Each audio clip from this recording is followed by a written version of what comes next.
tidaklah menunjukkan atas pahamnya seorang hamba dan bercahayanya seorang hamba banyaknya ilmu, banyaknya wirid. Orang banyak berilmu, orang banyak wirid, belum tentu ada cahaya. Hanya saja menunjukkan atasnya itu zuhudnya pada dunia. Nah, kalau orang itu bersifat zuhud, berarti orang itu punya cahaya. Orang itu punya cahaya. Dengan zuhud inilah amal kita menjadi baik, keadaan kita menjadi bagus. Kada sulit. Ikhlas contohnya.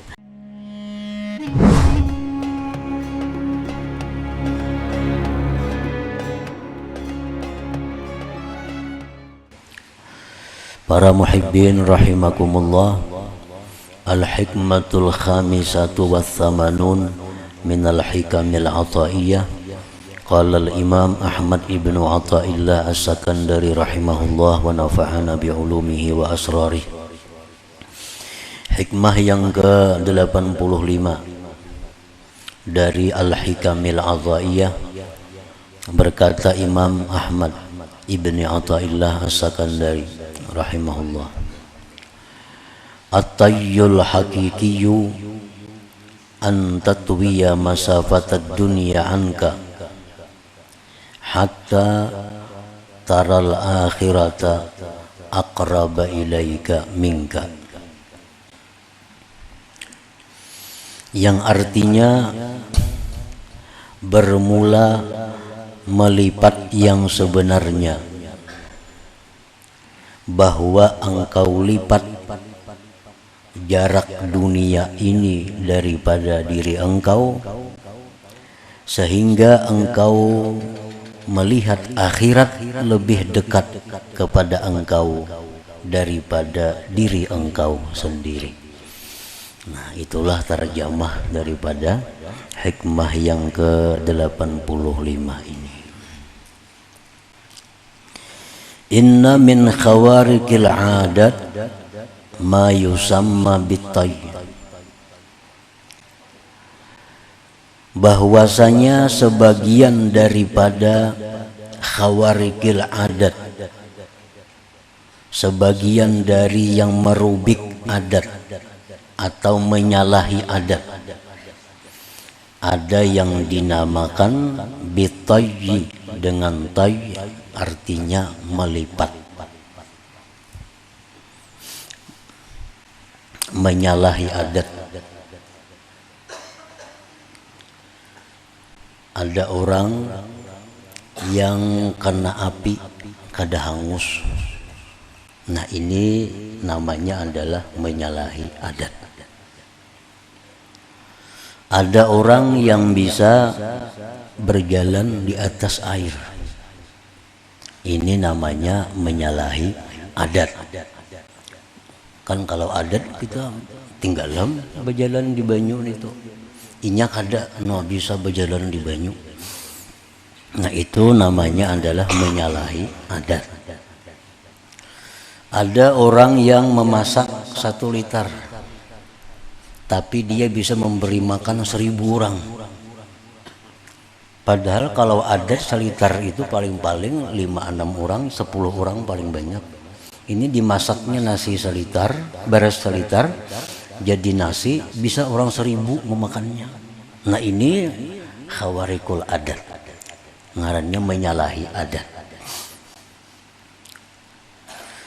Dari sekian banyak macamnya yang menyalahi adat itu, ada yang dinamakan juga dengan tay, artinya melipat. Nah, melipat itu imma tayyuz zaman wa imma tayyul makan. Ada yang namanya melipat masa, dan ada pula yang melipat tempat. Melipat masa itu contohnya orang misalnya secara adat kalau menjahit 1 lembar baju itu memakan waktu sekian jam. adat. Atau umpamanya satu hari itu biasa tukang jahit menjahit baju 3 lembar, itu adat. Nah Sidin ini kalau sehari itu sih kalau 100 lembar menjahit. Kayak apa caranya kada tahu. Cuma Sidin bisa melipat waktu itu, melipat masa itu. Nah ini menyalahi adat. Menyalahi adat.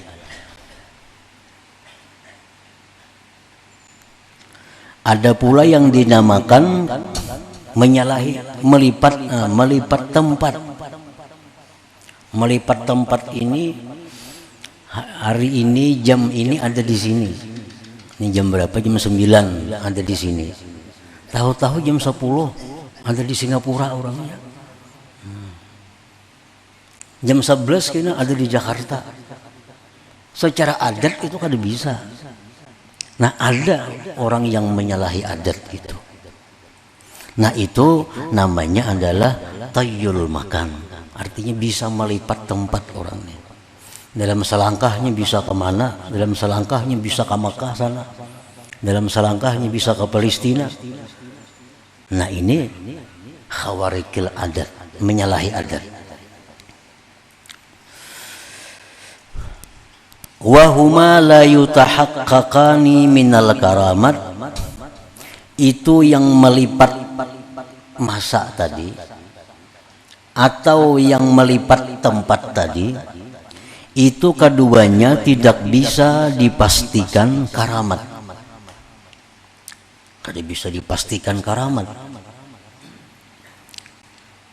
Idz qad yakunani istidrajan aw sihra, karena terkadang yang demikian itu bisa istidraj, bisa lanjuran dari Allah. Jadi kada mesti orang nang saat ini ada di sini, tapi menit berikutnya ada di mana kayak itu. Nah, itu belum tentu orang yang diberi Allah karamat, belum tentu. Karena iblis, contohnya iblis dalam hitungan detik ada di timur dunia, detik berikutnya ada di barat dunia. Iblis orang yang paling terkutuk di sisi Allah Subhanahu wa ta'ala. Itu kan kada karamat kan?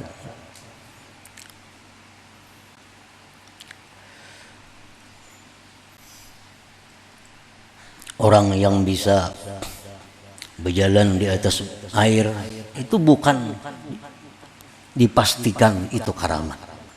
Itu bisa lanjuran dari Allah atau bisa berupa sihir. Tapi bisa pula karamat, tapi kada pasti itu karamat. Wa amma tayyul hakikiyul mutahaqqaqu minal karamat tayyu masafati dunya anka hatta taral akhirah aqraba ilaika minka.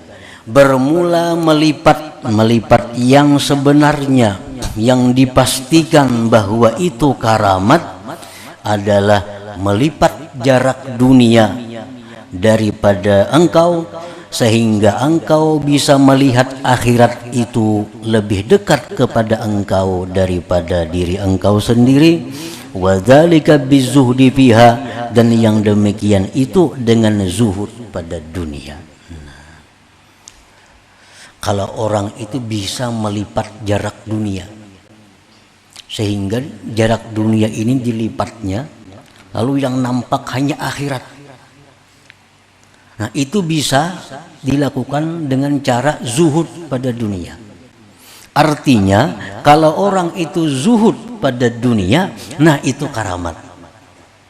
Itu bukan lanjuran, bukan sihir. Kalau orang yang mampu di dalam dunia ini bersifat dengan sifat zuhud, maka orang itu sudah nyata orang berkaramat. Jadi orang-orang zahidin, orang-orang yang zuhud terhadap dunia, itu orang yang sahibul karamah, itu orang yang punya karamat. Sebab dia bisa melipat dunia ini sehingga dunia itu kada kelihatan, yang tampak baginya hanya akhirat di depan matanya. Nah, para muhibbin rahimakumullah. itu antara lain yang dimaksud oleh Imam Ahmad Ibnu Athaillah dalam hikmah yang ke-85 ini, bahwa perkara melipat tempat, melipat masa itu bisa dilakukan oleh orang-orang yang dilanjur, bisa dilakukan oleh orang-orang yang diberi karamat, belum tentu.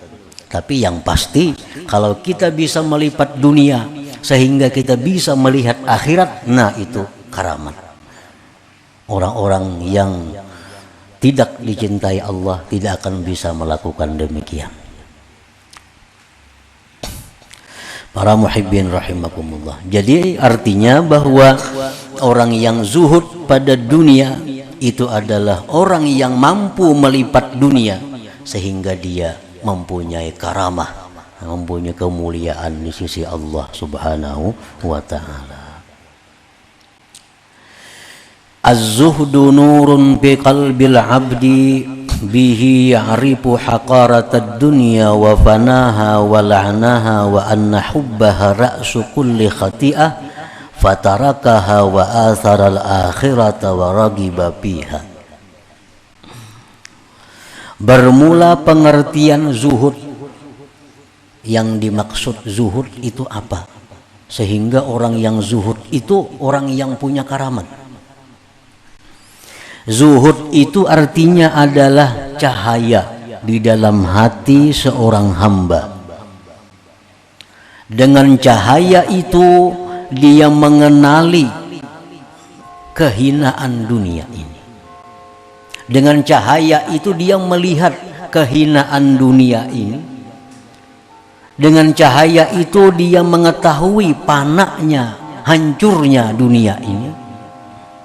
Dengan cahaya itu dia melihat dunia ini terkutuk di sisi Allah. Dengan cahaya itu dia melihat bahwa mencintai dunia itu pokok dari segala dosa. Maka dia tinggalkan dunia itu dan dia memilih akhirat dan gemar dia pada akhirat. Nah, itu arti zuhud tadi. Jadi kalau ada orang nang tahu kehinaan dunia, panaknya, terkutuknya, tahu bahwa mencintai dunia itu pungkala segala kejahatan, lalu dia tinggalkan dunia, dia pilih akhirat, dia gemar pada akhirat. Nah, maka orang yang seperti itu orang yang sahibul karamah, orang yang punya karamat. Orang yang punya karamat, orang yang punya kemuliaan. Qala an-nabi sallallahu alaihi wasallam, "Idza arada Allah bi 'abdin khaira, zahadahu fid dunya wa raggabahu fil akhirah wa bassarahu 'uyuba nafsi." Apabila Allah menghendaki seorang hamba itu menjadi baik, bila Allah menghendaki hamba ini jadi orang mulia, Allah zuhudkan orang itu pada dunia, Allah gemarkan dia pada akhirat, Allah perlihatkan kepadanya cacat dirinya, Allah perlihatkan kepadanya aib dirinya. Nah, ini tanda-tanda orang yang hendak diangkat Allah menjadi orang yang sahibul karamah, orang wali artinya. Karena yang punya karamat itu orang yang disebut waliullah.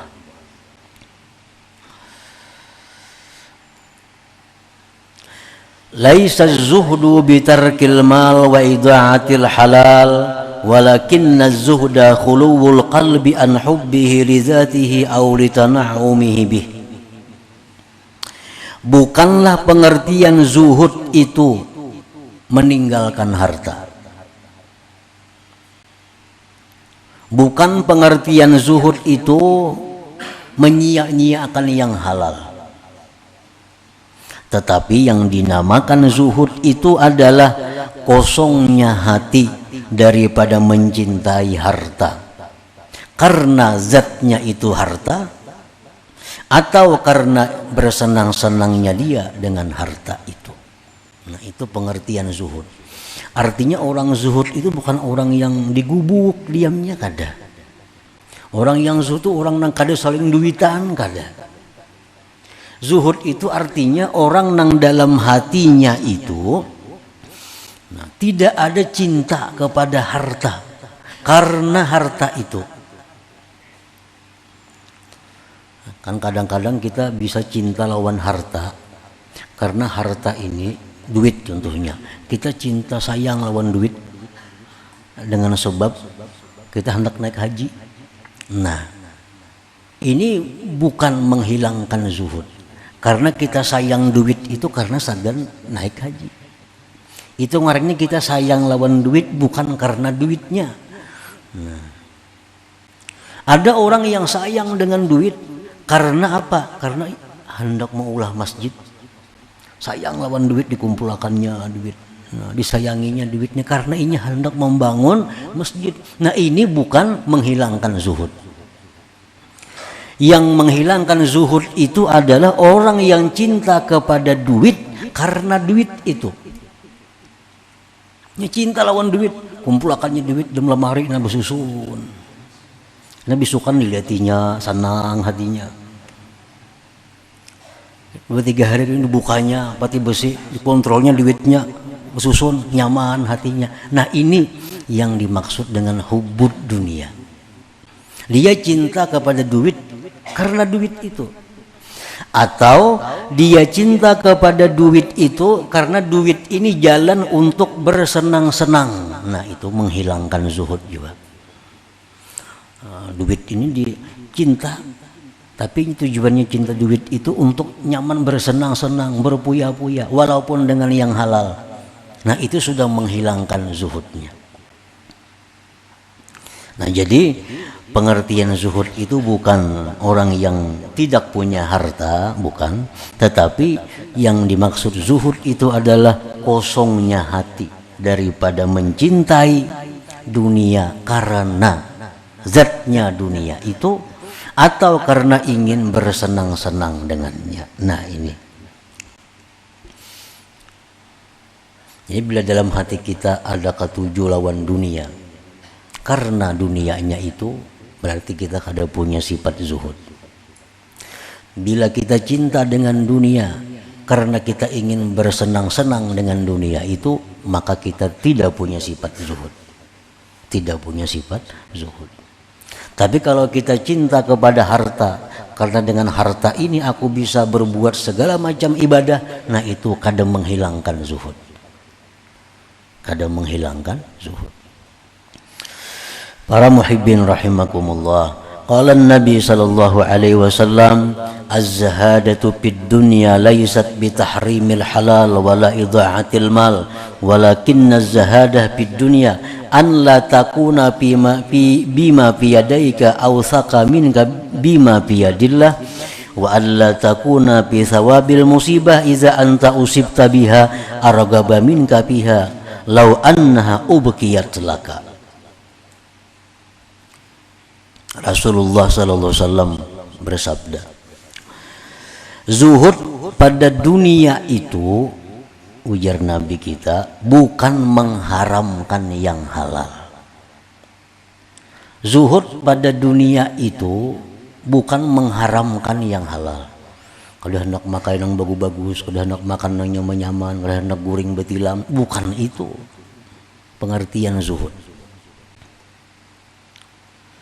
Bukan pula menyia-nyiakan harta.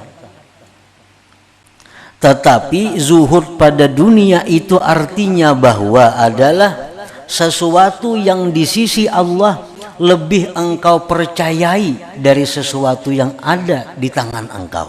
Satu itu. Sesuatu yang ada di sisi Allah lebih engkau percayai dari yang ada di tangan kita. Artinya apa? Artinya orang zuhud itu pertama adalah pemurah.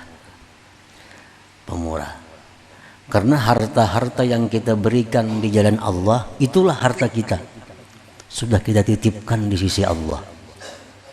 Nah, kita hari ini bersedekah 10.000, itulah sudah harta kita yang tersimpan di sisi Allah. Kita semalam bersedekah 100.000, itulah harta kita yang tersimpan di sisi Allah. Nah, yang tersimpan di sisi Allah itu lebih kita percayai, lebih kita pegang dari apa yang tersisa di tangan kita di dunia ini. Nah, itu pertama zuhud seperti itu. Jadi orang zuhud itu artinya dia terhadap harta-harta yang masih ada di tangannya itu belum ada rasa memiliki. Yang dia anggap miliknya adalah yang sudah dia dahulukan kepada Allah, yang dia wakafkan, yang dia hadiahkan, yang dia sedekahkan, itulah yang dia pegang. Nah, satu. Yang kedua, ujar Nabi, zuhud itu adalah andai kata harta yang dia miliki itu dapat musibah, maka pahala musibah itu lebih dia senangi daripada harta itu sendiri. Nah, itu kita bisa harta nih, bisa harta karena musibah, harta kita berkurang atau habis, kan berpahala tuh. Musibah itu pasti berpahala. Nah, lalu pahala itu lebih kita senangi daripada kekalnya harta itu. Bila hati kita bisa demikian, berarti kita punya sifat zuhud. Nah, jadi keterangan Nabi tadi ada dua macam syaratnya zuhud itu. Pertama, yang ada di sisi Allah itu lebih kita percayai, lebih kita pegang dari yang masih ada di tangan kita. Satu. Yang kedua, harta-harta kita yang ada ini andai kata dapat musibah, pahala musibah lebih kita sukai daripada harta itu andai kata dia masih ada. Nah, para muhibbin rahimakumullah. Nah, jadi kalau kita bisa demikian, kita bersifat zuhud. Bila kita bersifat zuhud, kita sahibul karamah. Kita orang yang punya karamat. Artinya kita waliullah, kita menjadi walinya Allah Subhanahu wa ta'ala. Jadinya dapat bencana, musibah hartanya, gak ada bapak. Kada ada sampai yang hajat supaya dapat, kada ada. Kada ada. Kenapa? Karena dia menganggap pahalanya lebih baik daripada harta yang ada itu. Nah, itu orang zuhud macam itu. Waqad qila, sungguh dikata orang, la tadullu ala fahmil abdi wa nurih kasratu ilmihi wala kasratu wirdih wa inna ma yadullu alaihi zuhduhu fid dunya wa bizuhdi tahsunul a'mal wa tazkul ahwal. Dikatakan orang, tidaklah menunjukkan atas pahamnya seorang hamba dan bercahayanya seorang hamba banyaknya ilmu, banyaknya wirid. Orang banyak berilmu, orang banyak wirid, belum tentu ada cahaya. Hanya saja menunjukkan atasnya itu zuhudnya pada dunia. Nah, kalau orang itu bersifat zuhud, berarti orang itu punya cahaya. Orang itu punya cahaya. Dengan zuhud inilah amal kita menjadi baik, keadaan kita menjadi bagus. Kada sulit. Ikhlas contohnya. Ikhlas itu sulit bagi orang-orang yang hubud dunia. Bagi orang zuhud, ikhlas itu mudah. Kenapa? Karena orang zuhud ini kada ada kepentingan dengan dunia. Kepentingannya hanya akhirat. Jadi orang zuhud ini kalau bersedekah, inya ikhlas. Kalau sembahyang, inya ikhlas. Berbuat kebaikan, inya ikhlas. Kenapa? Karena orang zuhud ini kada memandang lagi dunia ini. Kan riya itu memandang dunia. Riya itu hendak minta puji, hendak minta upah, itu riya. Berarti ada kepentingan dunia. Nah, kita sulit ikhlas kalau kita kada bersifat zuhud. Dengan zuhud tahsunul a'mal, amal jadi baik. Khusyuk dalam beribadah, khusyuk membaca Quran, khusyuk membaca salawat, khusyuk sembahyang. Zuhud mudah. Kenapa? Karena yang mengganggu sembahyang kita, zikir kita, hati kita ini pikirannya ke dunia. Kenapa kita sembahyang kada khusyuk? Mikirakan pasar, mikirakan kebun, mikirakan di rumah, macam-macam. Itu nang maulah kada khusyuk. Nah, orang-orang yang zuhud pikirannya kada ada lagi dunia. Pikirannya akhirat depan matanya. Dengan demikian khusyuk menjadi mudah baginya. Nah, samuan jadi mudah, segala amal kebaikan menjadi mudah dengan sebab zuhud tadi. Wa dhiddu zuhdi fid dunya ar-raghbatu hubbu biha wa dhalik isaru dunya 'ala al-akhirah. Lawanannya zuhud pada dunia itu adalah gemar dan cinta pada dunia. Nah, itu lawanannya. Kayak apa mengetahui kita ini cinta dunia ataukah kita ini zuhud? Mengetahuinya, nah, bila mengutamakan dunia atas akhirat berarti kita cinta dunia. Bila kita mengutamakan dunia atas akhirat berarti kita cinta dunia. Paman taraka wajiban aw manduban aw fadilatan li syughlihi bid dunya fahuwa muhibbud dunya. Barang siapa yang meninggalkan kewajiban atau meninggalkan perkara yang sunat atau perkara yang utama karena sibuk dengan dunia, bahwa muhibbud dunia, maka dia berarti pecinta dunia. Orang mencari harta hakun taliwat sembahyang, berarti ini orang muhibbud dunia.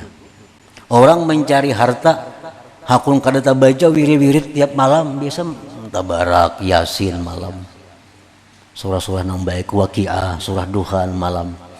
Karena ini urusan dunia, wirid kadata baca. Ini orang meninggalkan nang sunat untuk mengejar dunia, berarti dia muhibbud dunia. Kadang alih kadang mengetahui diri kita ini cinta apa. Bila kita cinta dunia, kita bakal sakit. Kenapa? Pecang terpisah. Dan itu akal kita sudah bisa membaca. Sesuatu yang dicintai bila tak pisah bakal sakit. Sesuatu yang dicintai bila tak pisah bakal sakit. Nah, orang yang mencintai dunia itu orang yang sakit matinya.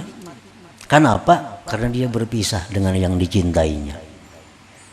Nah, berpisah dengan yang dicintainya. Orang kehilangan sepeda motor lagi sakit hati. Ini mati, hilang motor, hilang rumah, hilang bini, hilang semuaan. Terkumpul sakit hatinya.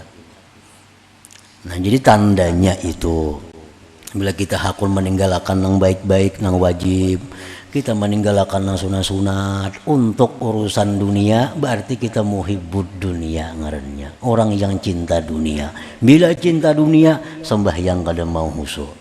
Bersedekah kada mau ikhlas. Kenapa? Karena dia cinta dunia. Nah, bila bersedekah minta puji, minta hargai. Nah, itu tuh karena dia mencintai dunia. Lain orang zuhud dia cinta akhirat, bersedekah dia mengharap pahala di sisi Allah, kada mengharap pujian. Nah, para muhibbin rahimakumullah. Jadi hikmah yang ke-85 ini adalah menerangkan bahwa orang yang bisa terbang, orang yang bisa berjalan di atas air, orang yang bisa berada di berbagai tempat, itu belum tentu orang yang dimuliakan oleh Allah. Tetapi kalau orang yang sudah punya sifat zuhud pada dunia, itu jelas pasti dia orang yang mulia di sisi Allah Subhanahu wa ta'ala. Walaupun dia kada bisa terbang, walaupun dia kada bisa jalan di air, walaupun dia kada bisa kemana-mana dalam waktu yang singkat, tapi dia bersifat zuhud, maka ini orang mulia, orang yang dimuliakan Allah Subhanahu wa ta'ala. Orangnya zuhud, ini diberi Tuhan zuhud saja. Yang berjalan di banyu kada diberi Tuhan, yang berada di berbagai macam tempat kada diberi Tuhan, tapi diberi Tuhannya zuhud. Nah, itu lebih baik daripada Allah memberi yang lain-lainnya kepada orang lain. Karena dengan zuhud itu dipastikan bahwa itu karamat dari Allah Subhanahu wa ta'ala. Nah, selanjutnya hikmah yang ke-86.